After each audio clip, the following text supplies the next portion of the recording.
longue date. Jusqu'à hier, j'ai failli repousser encore, mais c'est le DAGE qui m'en a dissuadé, en me disant qu'il y a une forte attente du personnel par rapport à cette rencontre. Et je comprends tout à fait, mais vous comprendrez également que les conditions dans lesquelles la prise en main de l'État a dû se faire ont été des conditions assez délicates. Donc, me féliciter de cette rencontre, m'en réjouir également. C'est une prise de contact, mais j'aurai à développer ultérieurement des rencontres sectorielles avec les différents services pour mieux indexer les problèmes qui sont propres à chaque service. Dorénavant, j'avais demandé à ce que chaque direction nous fasse un petit mémo sur la situation de son service et les problèmes rencontrés, mais surtout les propositions, s'il y en a, pour pouvoir essayer d'apporter des solutions. Ceci dit, je dis que cette rencontre est importante dans la perspective du rôle nouveau que nous voulons donner, la place nouvelle que nous voulons donner à cette institution qu'est la primature. Il est question ici d'une primature forte.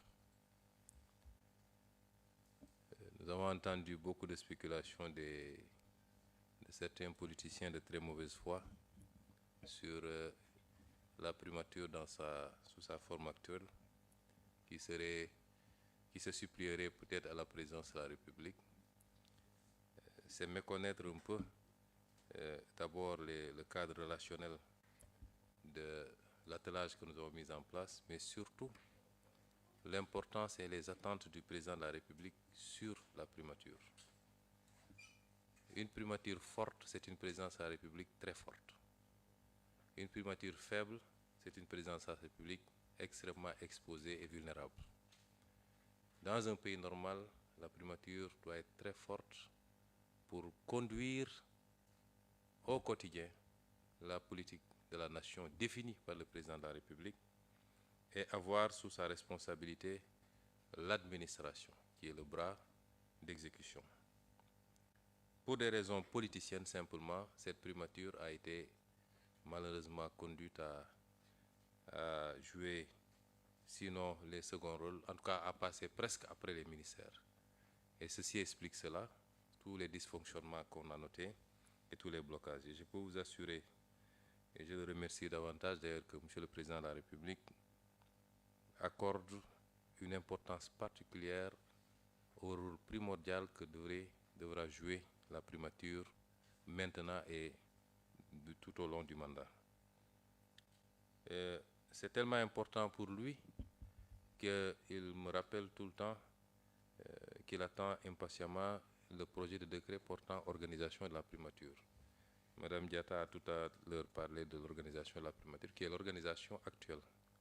Nous allons procéder à une profonde réorganisation de la primature pour la conformer un peu à ce nouveau statut, qui n'est pas nouveau textuellement, mais dans le contenu qu'on doit donner et dans la pratique, nous allons renouveler pas mal de choses. Et cette primature, qui doit jouer ce rôle extrêmement important, voire déterminant, doit fonctionner sur la base d'un certain nombre de principes. Nous avons trouvé tout le personnel ici. Je crois que depuis qu'on est là, pratiquement, on a maintenu intact l'effectif. Nous n'avons même pas essayé de savoir qui est venu quand et avec qui, sauf à quelques cas, comment dirais-je, quelques exceptions près, qui relèvent beaucoup plus de la confiance politique du Premier ministre, mais de manière générale, pour le personnel, nous avons maintenu tel quel. Nous ne nous préoccupons pas de savoir qui est venu avec qui a quelle conviction politique. Ce n'est pas ça notre souci. Nous avons essayé de choisir des collaborateurs sur la base strictement de la compétence. Madame Diatta l'a rappelé tantôt, j'ai mon cabinet constitué d'un certain nombre de conseillers techniques travaillant sous la direction de M. Ibrahim Gueye, le directeur de cabinet. Mais en commençant par lui-même, le directeur de cabinet, et plus peut-être 90% de ceux qui constituent le cabinet, je ne les connaissais, je ne les ai jamais connus auparavant. Je les ai sélectionnés sur dossier et par rapport à un profil. Parce qu'il n'est pas question pour nous de procéder à une politisation qui ne réponde pas qui ne corresponde pas à un souci de compétence d'abord. Et il en ira de même pour tout le personnel. Ce qu'on attend par rapport aux tâches qui nous incombent et à la lourde mission qui nous attend, ce qu'on attend des agents, c'est de faire preuve de compétence. Chaque agent a son niveau de faire preuve de compétence. Le chauffeur n'a qu'à être un chauffeur compétent. Le gestionnaire du courrier n'a qu'à être compétent dans ce qu'il fait. Ainsi de suite, ainsi de suite. Ce qu'on attend, c'est faire preuve de loyauté.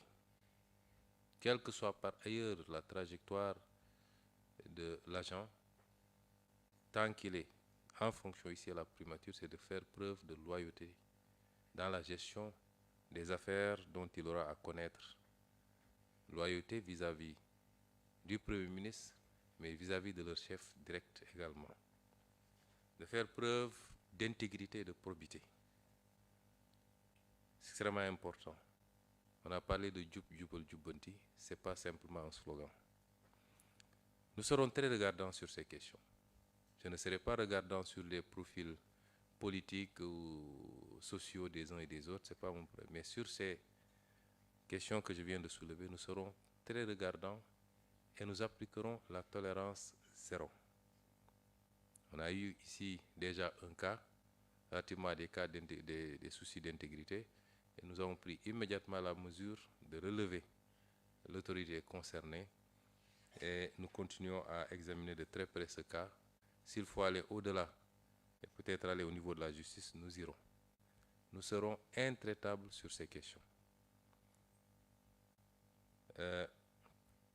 C'est un rôle extrêmement important qui est attendu de la primature, particulièrement dans la perspective, bientôt, en tout cas durant ce mois de septembre, nous le souhaitons, de la présentation au Sénégal et au monde des nouveaux référentiels. Je ne dis pas du nouveau, mais des nouveaux référentiels de politique publique, notamment la vision 2050, qui fait une projection sur un quart de siècle, la déclinaison décennale et la stratégie quinquennale. Ce travail qui est en train d'être fait et finalisé est un travail extrêmement important, qui va nécessiter de chacun d'entre nous un changement dans les paradigmes, dans les comportements, dans la façon de travailler. L'administration doit être modernisée. Elle doit être mise au service du développement. Et pour ce, il nous faut nous débarrasser d'un certain nombre de pratiques que nous tous, en tant que fonctionnaires, connaissons, dénonçons quelquefois pour certains. Cela fera l'objet de beaucoup de communication, de la formation certainement, mais il faudra qu'on aille vers ça. Et c'est pourquoi je veux rassurer tout le monde. Nous avons entendu parler de motion de censure, faire tomber le gouvernement. Il n'y aura pas de motion de censure. Il y a des politiciens complètement dépassés par les événements, appuyés par leur presse. Mais je puis vous assurer qu'il n'y aura pas de motion de censure d'ici le 12, et que le 12, s'il plaît à Dieu, ces gens auront autre chose à faire que d'être députés à l'Assemblée nationale.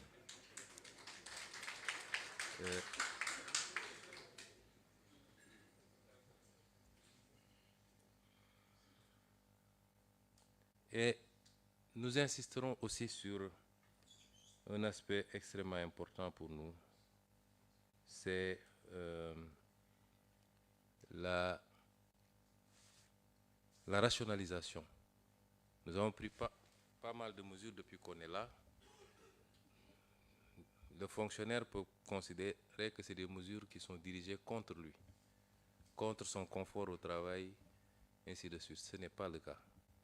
Les pratiques que nous appelons de tous nos voeux sont des pratiques courantes, devenues même la norme dans des pays beaucoup plus nantis que nous.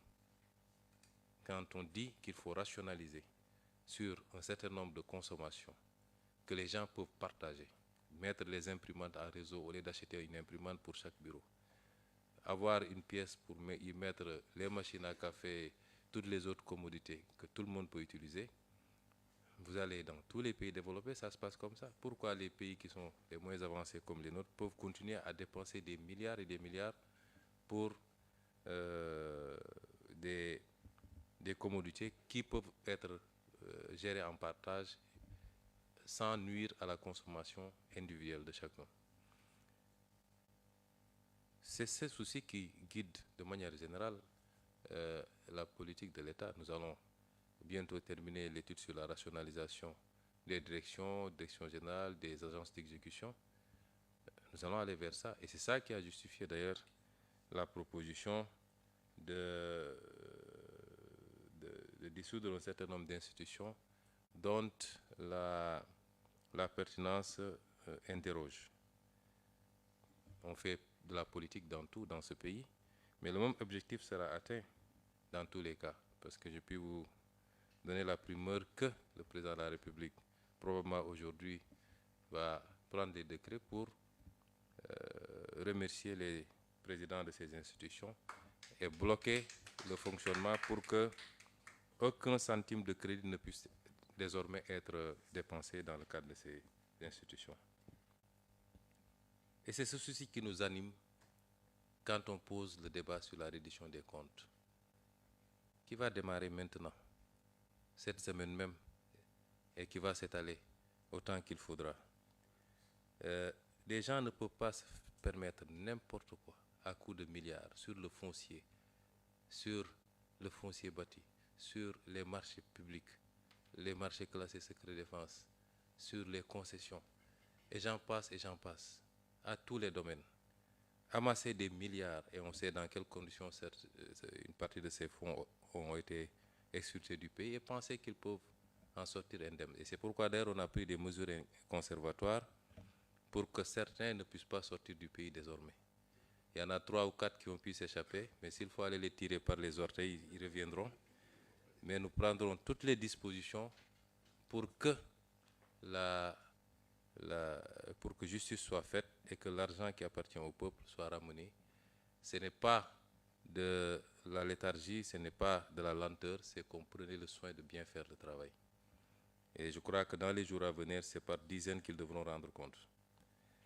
Si je dis tout ça, c'est pour insister. Ça ne doit plus se reproduire.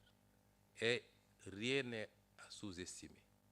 Une corruption de 100 000 francs et une corruption de 100 millions, pour moi, c'est de la corruption, c'est-à-dire du détournement de destination par rapport à l'utilité publique, à l'intérêt général. Ce n'est pas acceptable. Et si on considère qu'on ne sera pas tolérant avec ces pratiques qui ont pu se faire dans le passé, nous ne le serons pas également à partir de maintenant et sous notre régime.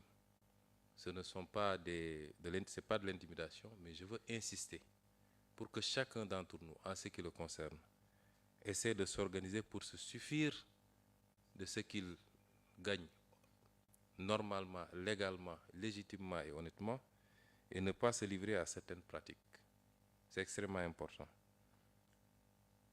C'est à ce prix seulement que nous allons opérer les changements qualitatifs attendus par les Sénégalais. Et la perception que les Sénégalais se font de leur administration, se font de leurs autorités. Et la primature doit donner l'exemple, parce que c'est la mère des administrations. C'est la tête de pont. La primature doit être irréprochable sur ces questions. Et si je dis la primature, ce n'est pas le Premier ministre seulement. C'est chacun et chacune des agents ici présents. Et j'attends énormément de vous par rapport à ces aspects-là. Mais évidemment, si on demande autant aux agents, il faut que nous travaillions également à vous mettre dans les meilleures conditions de travail. Ça, j'ai entendu les complaintes du syndicat. J'ai été syndicaliste moi-même, Madame Diatta et Monsieur Mbaye. Nous avons entendu, et depuis qu'on est là, notre principal souci, c'est les conditions de travail. Nous avons besoin juste d'un peu de temps pour stabiliser les choses, mais on y travaille. Pour nous, quand j'ai demandé un certain nombre d'éléments à Madame Diatta, j'ai été un peu gêné de voir un peu les niveaux de rémunération à la primature. Un peu gêné. Et je pense qu'on ne peut pas avoir une administration comme la primature qui est censée être chef de toutes les administrations avec ces niveaux de rémunération. Et sans prendre un engagement ferme, en bon syndicaliste que j'ai été, j'ai pu vous promettre qu'on va déployer toute l'énergie qu'il faut pour améliorer ça de manière substantielle. Aussi bien au niveau de la rémunération que des mesures d'accompagnement pour les conditions matérielles de travail. La restauration, nous sommes en train de mettre les bouchées doubles pour pouvoir l'ouvrir et l'adosser à une subvention. Mais il faut organiser les choses. J'ai posé quelques questions. Je crois qu'il y a une association pour les femmes qui travaillent à la primature.